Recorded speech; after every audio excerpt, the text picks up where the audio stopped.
Imagine si le mythe devenait réalité. Bienvenue dans le marathon du mois d'octobre et aujourd'hui on va parler du Pacte des loups de Christophe Gans. Bon, je crois qu'on est peut-être sur une des plus grosses déceptions de ce marathon du mois d'octobre, en plus de La colline à des yeux, parce que ici j'en attendais quelque chose de ce film. J'en attendais quelque chose parce que j'avais vu des super bons retours et j'ai trouvé ça assez gaze, assez moyen, pas très bon, très nanar, très rigolo en fait à regarder pour plein de raisons dont je vais vous parler.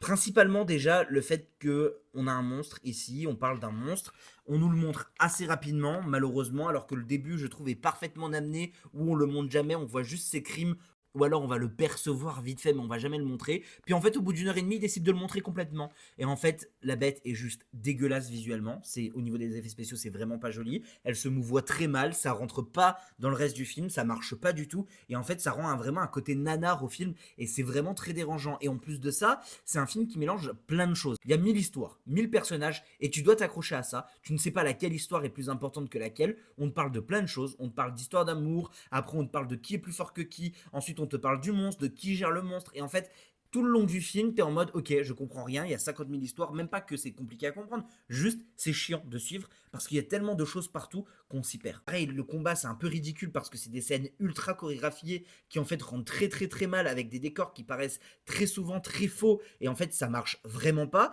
l'heure actuelle, avec du recul en 2025, le film est moche, le film est pas bien réalisé, ça joue quasiment comme des brels, à part pour Emily Dequesne qui nous manque énormément et tout le reste, bah, je passe un peu à côté. Et en fait, c'est vraiment pas intéressant. C'est pas intéressant parce que ça parle de plein de choses et en fait, au bout d'une heure, j'en ai déjà marre du film.